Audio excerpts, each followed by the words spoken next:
Recently, there has been a trend that many devices are being supplied to home and offices that are based on Raspberry Pi and BeagleBone. And many DIY people here, whoever wants to build, some home automation system, some home security system, etc. And even in offices where you have all these kind of latest gadget like cell phone lockers based on Raspberry Pi, the key dispensing system based on Raspberry Pi or BeagleBone Black.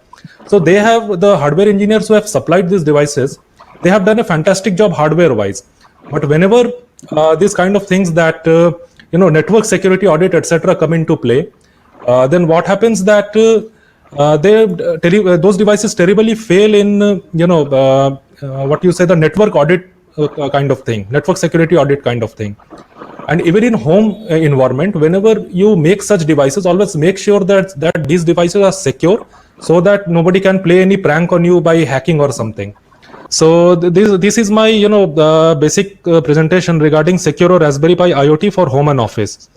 So what is the need actually? So it adds some security for your home automation project and home security project over Wi-Fi. So if you are not using LAN, you are using a wireless connection, then there may be a possibility that somebody can hack into your system, and if your system is not secure, you may be prone to many kind of damages and such kind of thing. Over the LAN kind of thing, you can also have this man-in-middle kind of attack and ARP spoofing and ARP poisoning. And these two softwares like Wireshark and Cain and Abel, they can trace the data between an unsecured connection or from an insecure device to the client. And many recent hardwares like this key dispensing system, personal lockers, etc. that are placed in offices and they are connected to LAN. So they can be, there may be some unauthorized use of that. So you have to prevent those kind of things. Now, what can possibly go wrong, right? So when big servers are hacked, only data is lost. But in some kind of hardware, if some hacking is done, there can be some physical damages as well. So because we are related from electronics and hardware point of view, so we have to take care of that also. So what can go wrong? That prank switching on and off your devices in DIY home automation systems, yes, that can happen.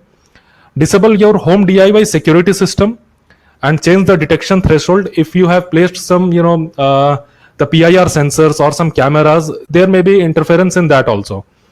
Fetching unauthorized keys and open unauthorized lockers in office environment. If these devices are not secure, this can happen. Steal your password and personal data. In insecure systems, these are like just plain text kind of things, so that will be an issue for you. Now, the basic setup for what we have to do in IoT, you need to install a web server to kickstart your IoT. So either you can use Apache 2 or Nginx, but I prefer Nginx. Why? Because it is very lightweight and suitable for low resource system like Raspberry Pi. Like Raspberry Pi has just 1 GB of RAM or something. Now they have 4 GB, but still there are some matters of heating and all kind of things. But Nginx is very, very lightweight and its threading part is very nice, so it can handle the user sessions very nicely. So it will put some low load and it will scale down according to the requirements of Raspberry Pi. Now we can also use install PHP, as it is very common and easy server-side script language, and many people can quickly relate to PHP as it is very, very similar to C. And it also supports the basic Raspberry Pi GPIO control. Yes, for starters we may use Raspberry Pi. And optional database for storing like passwords and all those kind of things. So you can very well go to MySQL or MariaDB. So that's one thing you have to know. So these basic things will help you kickstart your IoT. Now, how will you secure it, right? I have told you why we need to, but now how will you? So we have a very good Linux-based or Debian-based OpenSSL that you can use to generate your this public key as well as the certificate. And the picture below here, it shows some of the basic things that you need to enter in the certificate to generate a proper certificate. So now what I am basically telling you is generate a self-signed certificate, right?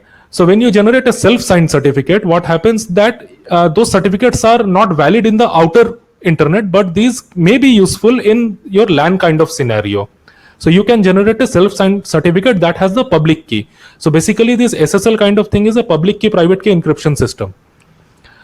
Now there is a basic working understanding. I'm putting this kind of slides because there are many of us who are belonging to pure hardware engineering, and I think this will give some basic insights of how this secure IT kind of thing works. So this gentleman is the client here, and this part is the server.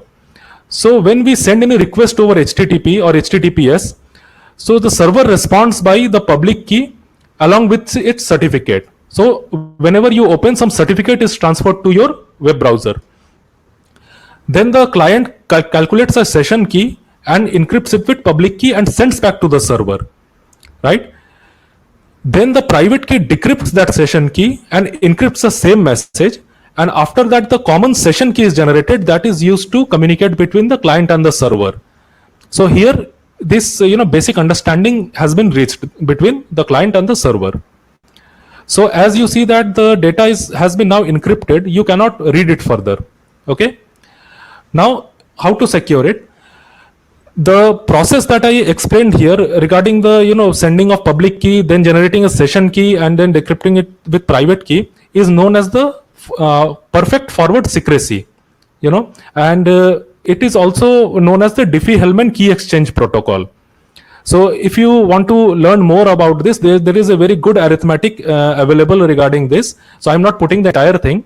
So I will just fast forwarding to that stuff, but you definitely read the perfect forward secrecy because it explains how HTTPS or SSL certificate works. So in cryptography, the forward secrecy, also known as perfect forward secrecy, is a feature of specific key agreement protocol, the agreement of keys between the client and the server, that gives assurances that session's key will not be compromised even if the private key of the server is compromised. Now a bit tiny details here. If you send the secure page request HTTPS, again the public key plus digital certificate is sent. The client verifies the certificate and send back the certificate authority. And then what happens? The public key, encrypted random public key is plus encrypted URL data plus session data is sent to the server. After that, the certificate is verified. It is the certificate authority is verified the client certificate as well on the server, right? Then requested document plus encrypted HTTP data with symmetric key sent back to the client. And then these details are completely encrypted even to and fro between client and the server. So here my laptop is the client, and for the current scenario that I'm going to demonstrate, the server is Raspberry Pi that is kept in my another room. So now I will show you how this thing works. One browser page, and here is the Wireshark.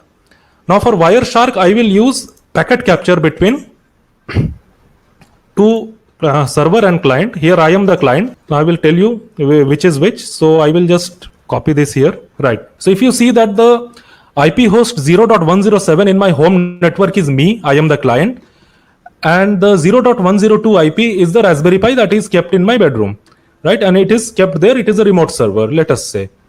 Now I will just start data capture. The data is being captured here. Let me open a test form that I have created on my Raspberry Pi. So what I am doing, that I am using a HTTP protocol.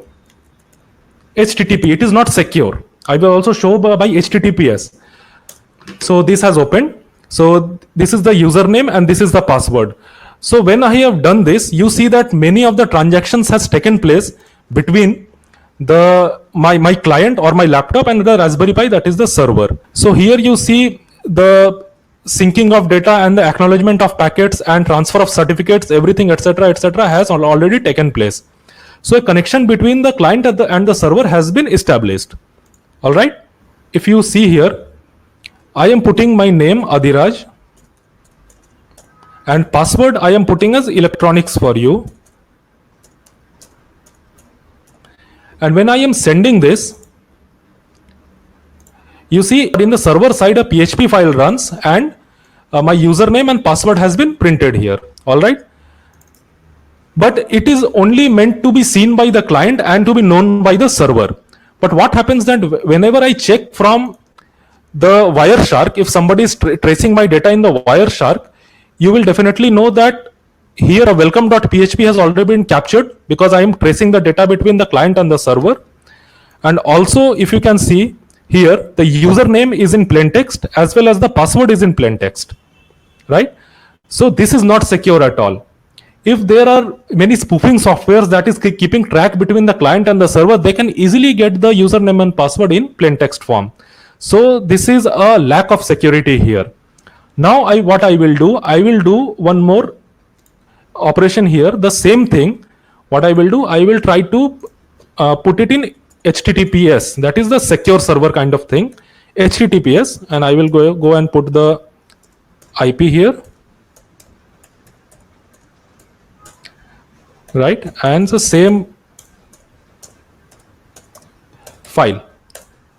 Now see why it is saying, because I have this untrusted certificate, because it is a self-signed certificate. It has not been provided by any security company outside from where you can purchase the certificate, right? So I will go to advanced, and it is a self-signed certificate, as you can see. So I will accept the risk and continue. So as you can see that I have already generated the certificate. So you can view the certificate here. More information regarding this is here. You will have all the certificate generation that I have already, certificate data that I have already generated here. So this is the entire certificate, and here is my name, address, everything, and the private the public key is also here, and the fingerprint of the data, and all the public key information is here. So you see that I have already generated it. Now what I will do, if you check the Wireshark, you will see that there has been an exchange of certificate and a public key data here. So everything has been, see, this is the certificate where the server has provided you the certificate and the client has provided you with the acknowledgement, and everything has been, this is a client key exchange that has occurred. Okay, so the encrypted handshake message has been done. So the client and the server is now ready to transfer messages between each other. Okay, so I will go to it. Now what I will do, that I will again put the same kind of thing. I will put the username, I will put the password as electronics for you, right, and I will submit the query. I'm not saving the data, right. In the client page, definitely you can see, because it is meant to be shown here. But what happens in the network packet analyzer, that we have to see, right? If you can see here, you do not get the name of the PHP file or the server side file that is running, and everything is encrypted here, and it is total garbage data. You cannot find anything here because it has already been encrypted. So I think you have this gives you the insights of why we need the security, because in wired LAN it is okay that nobody is going to hack your page or something unless they physically connect into your LAN port.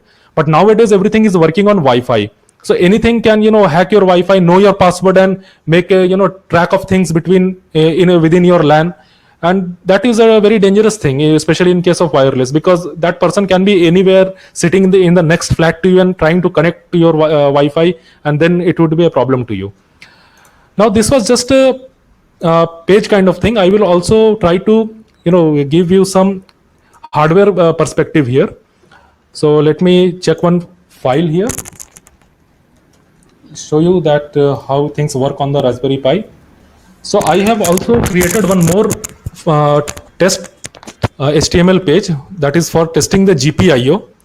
Now when you make some web page to switch on and off your devices at home, so let us see that the test GPIO.html, I have created one more.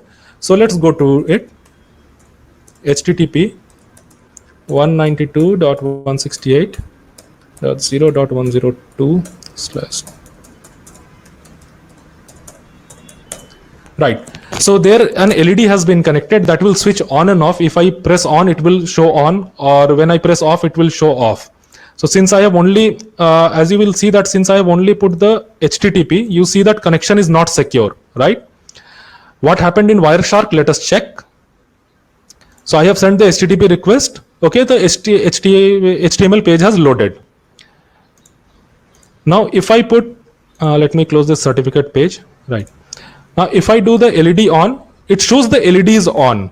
Okay, so the GPIO pin has been altered in my Raspberry Pi setup. But what has happened in the Wireshark is, if you can see that I have set this GPIO.php is visible here, and entire thing in plain text has been visible, right?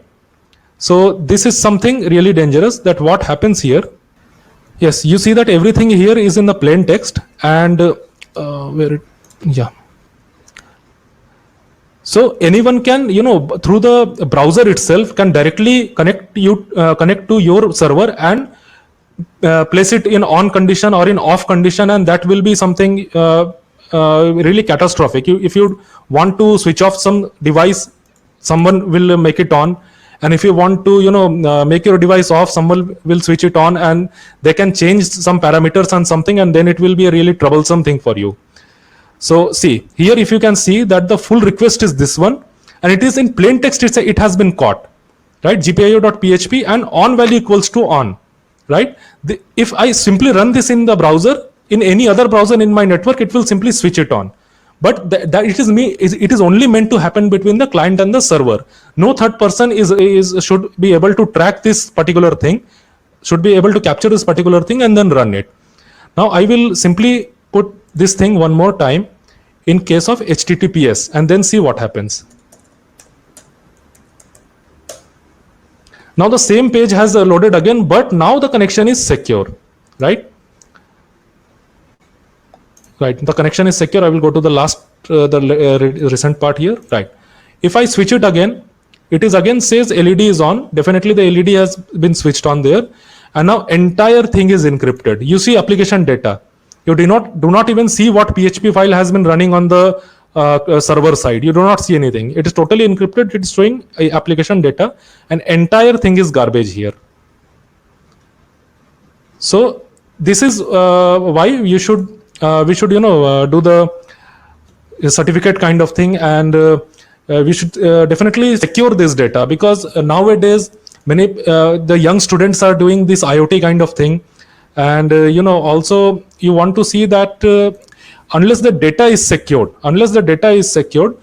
there is no chance that you are going to sell your products in the market, because many newcomers are designing the products nowadays, and many startups are there. So keep this in mind, that the security is very, very necessary, right? In IoT it is especially, because nowadays many industrial devices are also working on IoT. Okay, the higher players there, definitely they secure their devices by some means, but if the lower players or startups want to participate in this, the security is the prime thing. Otherwise in IT kind of thing, there may be just a loss of data, but in hardware kind of thing, there will be physical damage if this kind of security is not maintained. Thanks for being on the webinar.